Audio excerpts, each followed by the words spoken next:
ISIL fighters that are over in Iraq and Syria at the moment, you know, are British born and holding British passports. There are some very real problems. We don't need more laws, but we do need to enforce equally across everybody in this country the laws that we have. Leading Britain's conversation, LBC. This is Phone Farage. Ukip leader Nigel Farage takes your calls with Nick Ferrari at breakfast. Call 0345 6060 973. Tweet at LBC. Text 84850. This is Phone Farage with Nick Ferrari at breakfast. Only on LBC. 9 o'clock on Friday, the 26th of September. That means it's time for Phone Farage with me, Nigel Farage, here on LBC. And we're off to the races because we're coming live from the Ukip party conference in Doncaster. I'm taking your questions for the next half hour or so if you want to get involved, then here is how you do it. Call me on 0345 60 60 973 or email nigel@lbc.co.uk. And don't forget, you can also watch Phone Farage on our website, lbc.co.uk. So, straight to the first call, and it's Luke in Manchester. Good morning. Morning, Nigel. You've recently made comments that we should sacrifice liberty for security in order to tackle ISIS. How do you think this stance will affect us at home? Well, I'm afraid, you know, I've always been one that has said I don't want the state to excessively intervene in our lives. But what's become clear to me over the course of the last few months is that we now have, whether we like it or not, a fifth column within our own country. It's a pretty shocking thing to say, I know, but it's true, as evidenced by the fact that up to 1,000 of our own citizens, you know, British passport holders, are actually out in Iraq and Syria fighting with ISIS. And so what I'm scared of, genuinely scared of, and don't forget they've told us they will do it, I'm scared of a repeat of the kinds of things we saw in July a few years ago in London on the Underground. And what I'm saying is that I think given the potential level of threat in this country, that our security services need to have the ability to track these things down. And if that means that we're a little less private with our telephones and with our emails, then I'm afraid I've reached the conclusion, Luke, that that's a price we have to pay. What do you think? Well, I don't know. I think it's just one of these typical problem reaction solutions that we keep on seeing. I mean, the Americans alone in 2013 supplied these rebels in Syria and that area of the world with 600 tons of weapons, and that's a conservative estimate. And now, you know, we see people going over and the reaction to these videos that we see coming out. And then, obviously, we've offered the solution. And what is the solution? David Cameron says we have no alternative but to go in there and bomb these rebels. You know, we were perfectly fine supplying rebels who were videoed eating another man's heart. You know, perfectly fine supplying those men with weapons. And now we don't have a choice. And then also now we're seeing, I'm quite surprised at your statements, actually.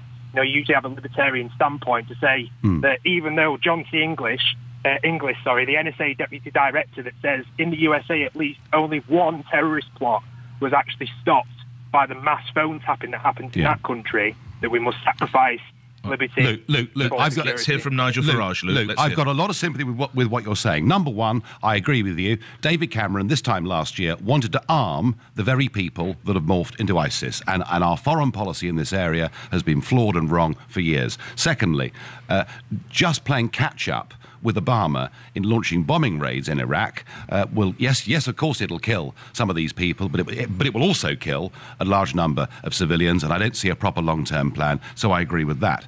Yes, you're right. Traditionally, I've taken a libertarian stance. Yes, I don't like the mass intrusion into our lives, but I am genuinely fearful that we may well be not very far away from something very, very unpleasant happening in this country. And if we do it, it won't just be the lives of those that are killed or wounded. It actually will be the whole fragmentation of our society that comes on from that. So all I'm saying, Luke, is I agree with much of what you say, but I think our security services need the tools to get on with the job. Just a question from me, if we can. No, Luke, we must move on. Thank you. A question from me, if I could. If you were taking part in the vote later today on British involvement in bombing bombing of Iraq. How would you vote, Mr. I vote Farage? against it. I vote against it, Nick, because I do not see a coherent plan. I think if the Prime Minister says, look, we've got a plan. We're going to work with Arab states, not just in Iraq, because that's pointless. You know, we've got these problems in Syria. We've got these problems. You may have seen a French citizen was beheaded just 2 days ago in Algeria. We've got these problems in northern Nigeria. If we're going to build a coalition across the region, they're going to provide the fighters and the boots on the ground, and we're going to provide expertise, training and help. If I saw a long-term strategy, I might support it, but just to play catch-up and to launch bombing missions without that support, I don't like it. I also think if the next logical argument from Mr. Hammond was, well, OK, we'll send the British Army in. Do you know something? I don't think the public have an appetite for that. And I'm more worried, Nick. I'm actually more worried about the home front right at the moment. I'm worried about the fact we clearly have a fifth column from within. I'm worried about the fact that when Michael Gove showed, I think, tremendous courage with those schools in Birmingham in trying to root out extremism, what happened? He finished up being sacked. So I think our first priority is to make sure we're safe here at home. And just before we move on, one final point on this, Nigel Farage. This, despite the request from the Iraqi government, please come help us sort out ISIL, you would still say no? Well, I understand why the Iraqis are saying that, but given the way the Iraqi army performed at Mosul, it doesn't give me much confidence, because the Iraqi government say, firstly, will you bomb, and secondly, will you send your army? And I don't believe there is an appetite for that. This solution to this problem, or the containment, shall we say, of this problem, has to come from those countries themselves. We can provide help and expertise, but no more than that. Moving on, Ron in Newham is our next caller. Good morning. Good morning. We already spend considerably less than the average in the EU on healthcare, and you propose to cut our taxes even further.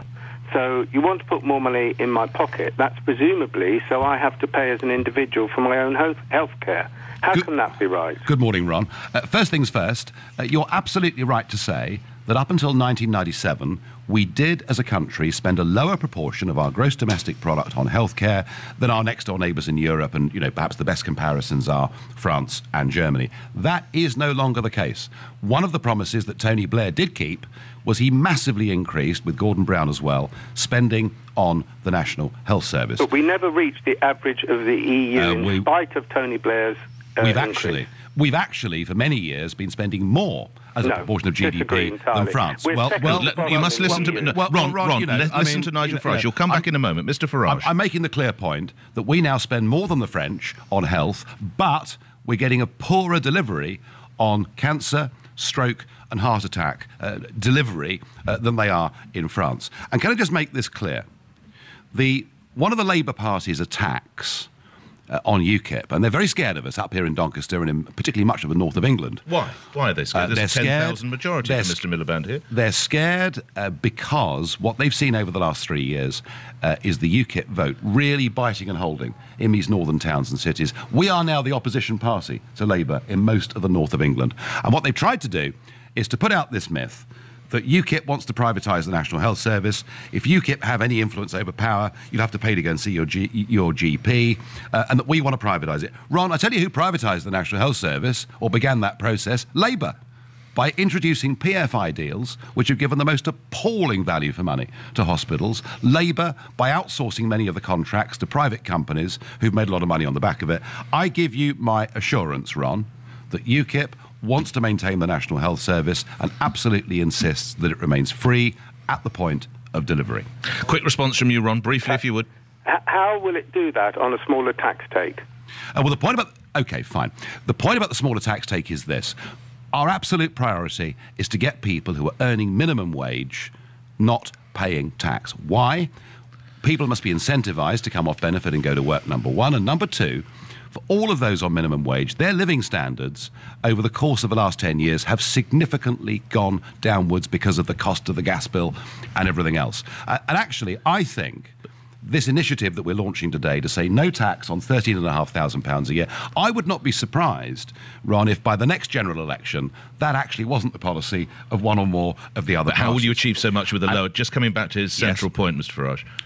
You achieve more with a lower tax take. Well, you know, if you make tax cuts, you have to try and pay for it somewhere. And I accept that fully. Number one, Ron, we will not be spending over £10 billion a year on our membership of the European Union. Number two, we look at our foreign aid budget, and £2 billion a year of it is spent on genuine humanitarian aid, spent on inoculation, spent on providing clean water. So we would cut it from 11 billion to 2 billion. That's a big saving. Though I have to say, Ron, we may need to keep a slightly bigger contingency because Ebola, I think, could become a very, very big problem. Right. That's a big save. Thirdly, we would not spend upwards of £50 billion on HS2. And fourthly, do you know, at the moment, billionaires from Russia and from Arab countries like Saudi Arabia come to London and get VAT on the products they buy refunded. And I would have thought if anywhere where you wanted to tax the rich, they should be paying VAT. Well, that's about 70 billion, I think you found. We move on then, Mr. Farage. Thank you. Good morning, Gina in Hertfordshire. Good morning, Mr. Farage. Morning. I'm a former student at the Camden School for Girls, albeit some time ago now, but I'm fully aware of what the school truly represents when it comes to equality and how far women and education have come over the last 100 years. However, I truly believe that the veil plays no part at this school, whose very foundations have been built on the integration and de-isolation of women through education. Its founder, Frances Mary Buss, was a suffragette and herself a pioneer. Yeah. I've got to move you to a question. It's very important background, Gina, but what is your question to Nigel Farage? My question is, what are your views on the school's decision to stop this pupil from wearing the veil? And just to remind my listeners, this is Camden School for Girls, a 16-year-old girl banned from taking her A-levels at this school because she started to wear the full niqab. She has now, it is reported, left the school in tears and indeed left the school for education purposes as well. She will not return due to the school's stance. Mr. Farage. Well, I think the school are entitled to make their own rules. I have to say that. I also wonder, from the perspective of a teacher, you know, if several of your class were wearing a full face veil, how on earth would you know who anybody was? I have no difficulty with this school making this judgment. And it's funny, I was chatting this morning to a Muslim man who's one of our MEPs, and he made the point that actually nowhere in the Quran or in his teaching of Islam does it say that women should wear the face veil. And this is something that has become a modern trend. I think schools should be allowed to make their own rules, and provided those rules mean it's equal for everybody, I'm perfectly happy with that. Gina, quick response from you before we move on. That's what I would expect. I think they've made the right decision and move forward. All right, lovely. We will Thank move you forward. very Gina, much. Mr. Farage, where do we go next? We go to Anna in Bromley. Good morning. Good morning, Mr. Farage. I'd like to hear your approach to capturing the votes of ethnically diverse people, many of whom have been working and contributing in the United Kingdom since the 50s. Yeah, I tell you what, I think the answer to this is don't treat them differently. Treat them exactly as you would treat anybody else in this country. Let's have us all equal before the law. Let's have us all with a British identity. Let's have equality of opportunity for all. And that, I think, is the right approach. I don't think we've got it right with state-sponsored multiculturalism over the last 4 decades, where we've tried actually to divide everybody up. I think the more we are together, the better. And there's some evidence, Anna, some quite striking evidence that approach from Ukip is working, because when those European elections took place on May the 22nd earlier this year, the last opinion poll on the Sunday before those elections showed that more people from the black and ethnic minority community were intending to vote Ukip than were going to vote for the Conservatives and Lib Dems added up together. So I think Ukip is now beginning to do well in these communities. We're beginning to get black and ethnic minorities elected for us at local council level and indeed, as I said to the previous caller, at MEP level too.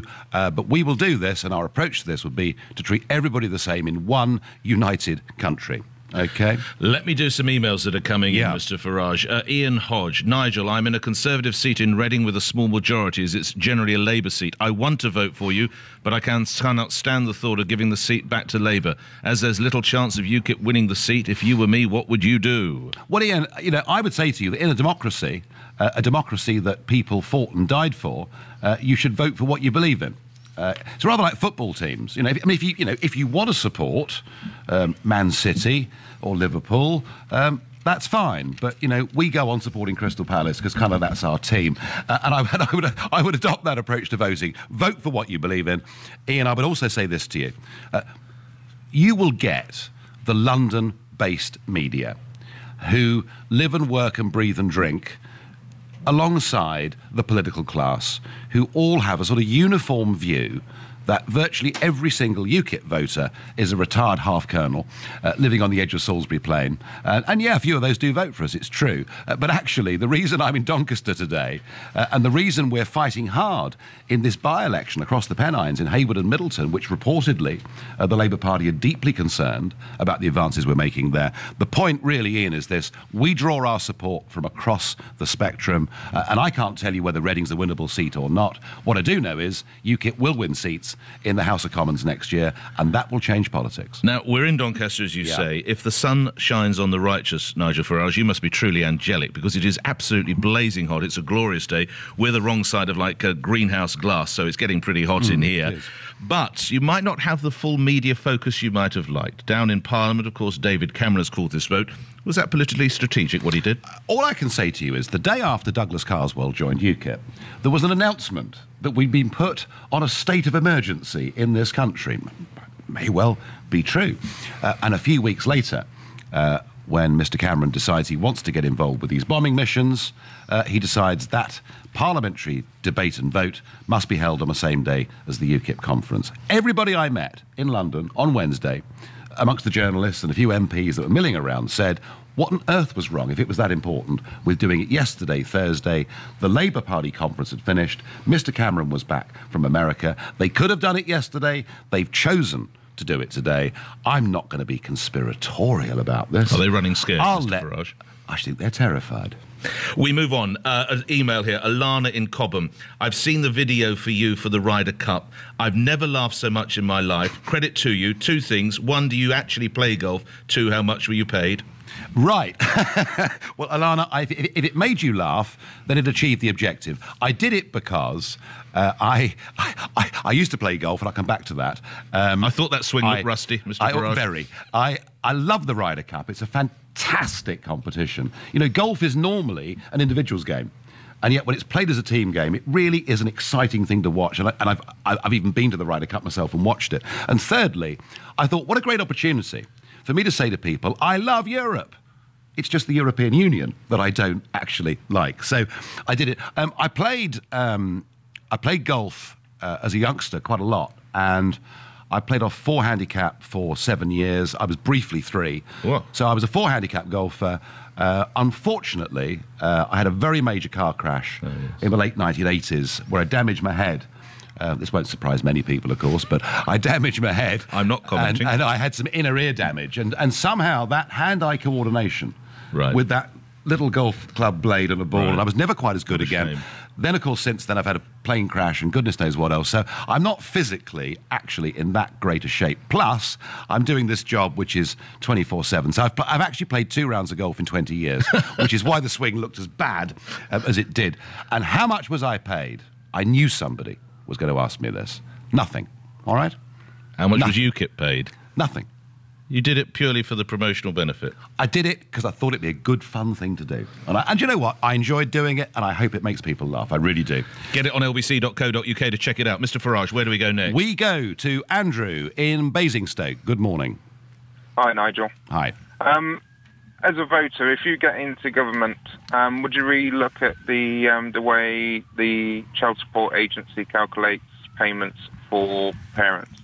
Well, the Child Support Agency was set up, of course, by John Major in the early mid-1990s amidst a great sort of blaze, publicity blaze, and this was going to be the solution to all the problems. I have no doubt at all that John Major introduced this believing that there were too many, men predominantly, who were running away from their responsibilities. So I don't knock John Major for doing this. From what I can, and I'm not an expert on this, but from what I can see of it, it's become overly bureaucratized.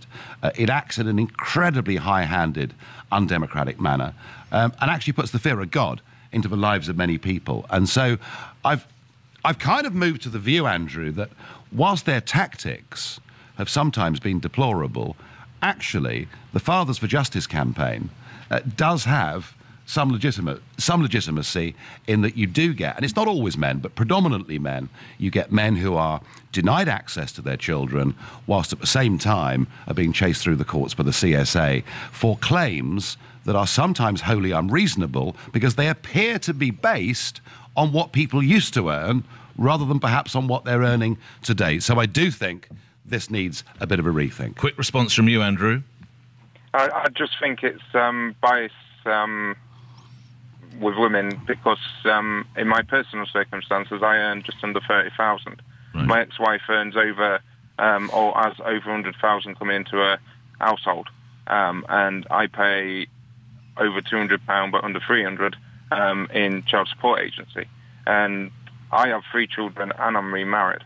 And I think it's the way it's calculated is just totally wrong. Yeah, okay. Thank you, Andrew, for that. And that's something I must think about more. Thank you. Just while you mentioned Hayward and Middleton, which is the constituency in the north where you're fighting Labour. Of course, Douglas Carswell is taking on that seat down in Clacton. You'll be interested to hear, Mr Farage, we had an exit poll at the Olive Tree Cafe in Clacton today. The first 10 people going in to order their bacon sandwiches or eggs and chips, whatever it might have been, scored 9 UKIP, 1 Labour, which seems pretty positive down there in the cafe. How confident are you that in a couple of weeks' time you'll have your first MP? I was in Clacton 2 nights ago. We held a public meeting in Jaywick, the southern bit of the constituency. This is just a reminder, this is a very troubled part. This is the most troubled ward in the whole of the country. Jaywick has got some social problems of that, there's absolutely no doubt. But we held a public meeting there in a big sort of sports hall as part of a school. Do you know, 850 people turned up to a public meeting in a seaside constituency on a September evening. I have never seen anything like it. And they... Yes, some of them that turned up were UKIP supporters, but the majority that turned up because they were interested that something was going on and that they had a vote coming up that could make a difference to British politics. And in a sense, I think what the Scottish referendum has taught us is that if voting becomes important, if real issues start to be discussed, people engage with politics. I'm not going to make any stupid predictions, but I think Douglas Carswell has been a tremendous MP. I mean, you know, his attention to detail, the amount of constituency casework he's done over the last 10 years is phenomenal. I'm confident that he'll win, but I'm not going to take anything for granted. And then it's reported that there are 2 more Conservatives standing by, ready to go to one of your famous lunches. Well, I'm all for lunches. Couple of names? I'm all for lunches. Look, I have not made any predictions of any kind like this, and it's being run by some newspapers. Farage boasts. I am not boasting. I am not saying anything. More defections, possibly? I am not saying anything, but if Douglas Carswell were to win in Clacton and win big, I think it may well make one or two others think this isn't such a bad idea. We move on with calls. We do. We move on to Frank in Stratton Vale. Good morning. Good morning.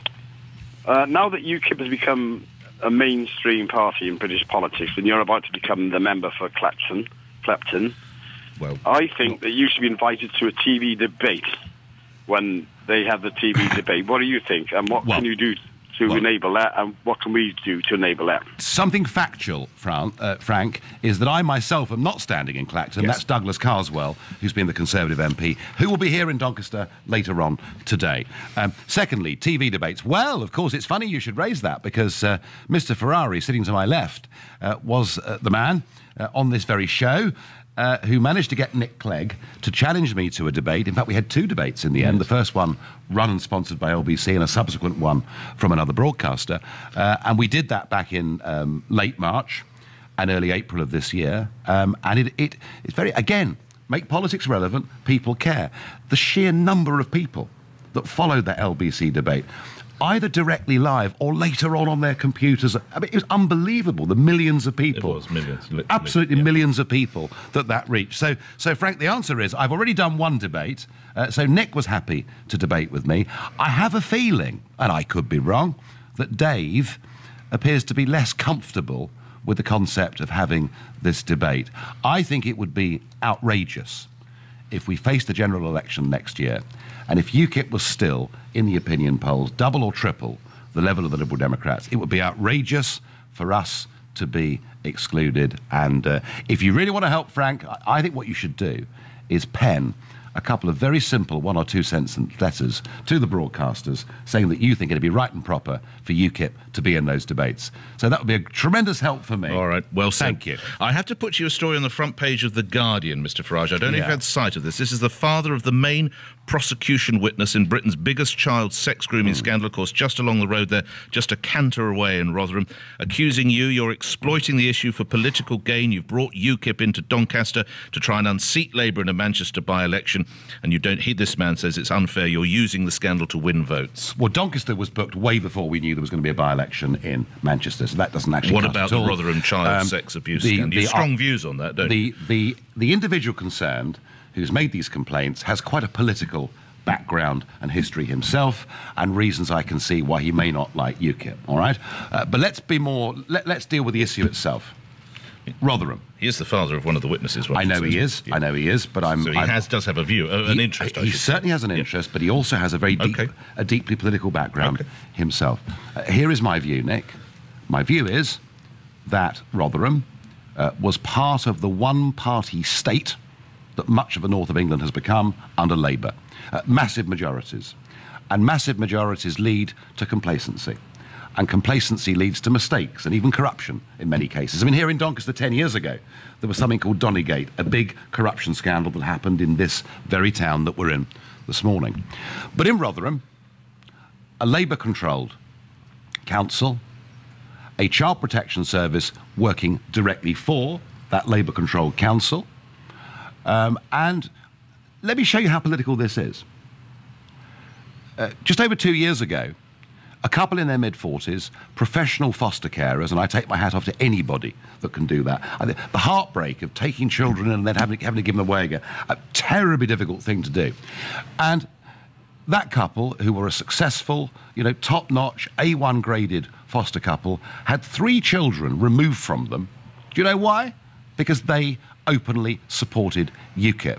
And at the very same time that was happening, we had child abuse going on a scale that frankly is unimaginable, and the former MP for the town, Dennis McShane, admitting publicly that because he, as he described himself, I'm a Guardian reading lefty, so we all turned a blind eye to effectively what we knew was going on. And what happened in Rotherham is that political correctness, fear of being thought to be racist, came above the interests of those young girls. And I think the case is not only utterly disgusting, but if this isn't political, then goodness me, what is?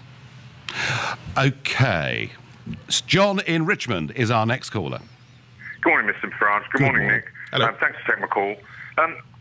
You just mentioned political correctness and racist. What I've got to say to you, a couple of years ago, you probably wouldn't have been broadcast because it would have been termed racist.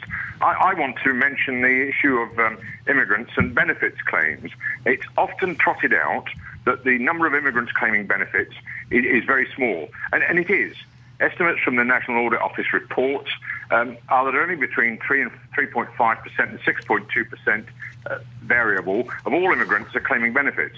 Now, that's an issue which I don't want to talk about. I want to talk about the other benefits, the opportunity benefits that immigrants get, which are never mentioned or rarely if ever mentioned. I'm talking about education, housing, the NHS, and, of course, work. OK, he's nodding vigorously. Hold your fire, you'll come back, Mr. Farage. John, actually, it's a bit worse than you suggest. I mean, you're quite right that immigrants do get healthcare, education for their kids, and all of these things. But what everybody forgets when they talk about benefits is they forget about in-work benefits. People on minimum wage, for example, get in-work benefits, such as tax credits, such as child tax credits, such, of course, as most other people do, as child allowance.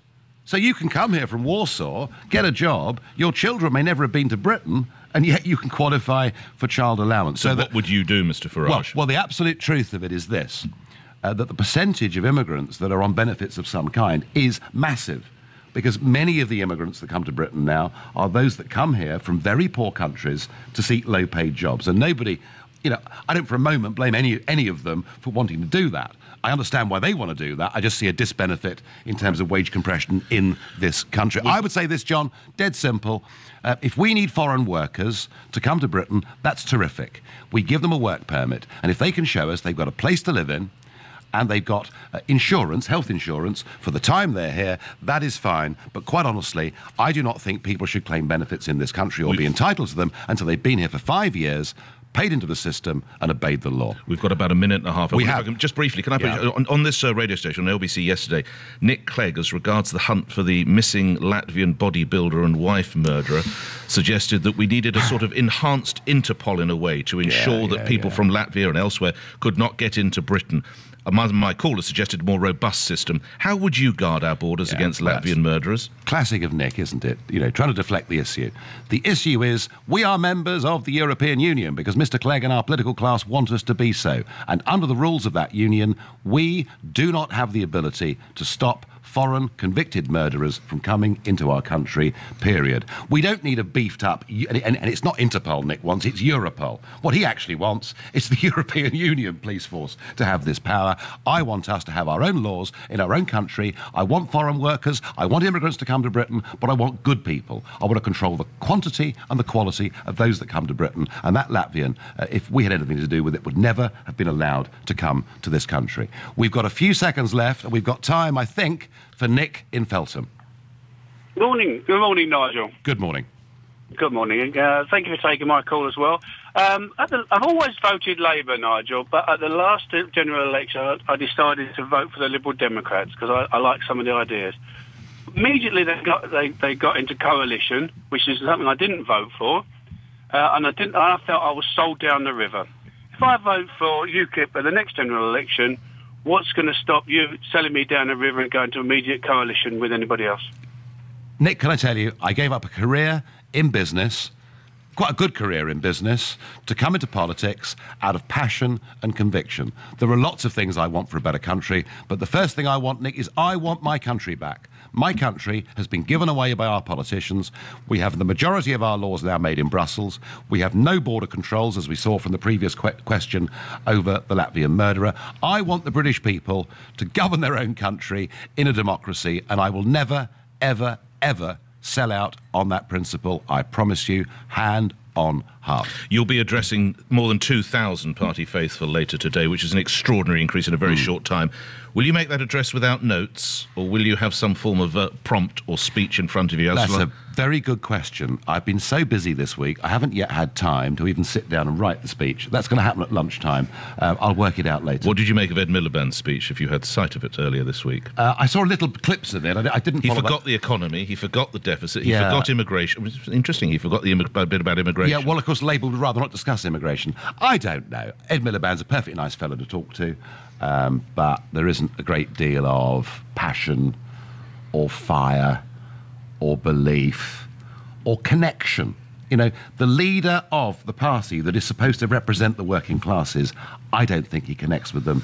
I don't think he even speaks their language. And as with all our great party leaders, UKIP, the fourth force in British politics, will your wife race onto the stage and embrace you at the end? I would not have thought so for a moment. That probably has earned you even more votes. We've gone over time. Thank you very much indeed. UKIP leader Nigel Farage with Phone Farage. Back, I think, in a couple of weeks' time. We can look forward to your return in a fortnight. Nigel Farage will return. And the news is next here on LBC.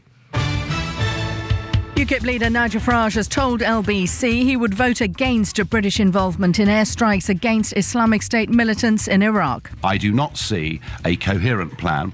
I'm actually more worried about the home front. I'm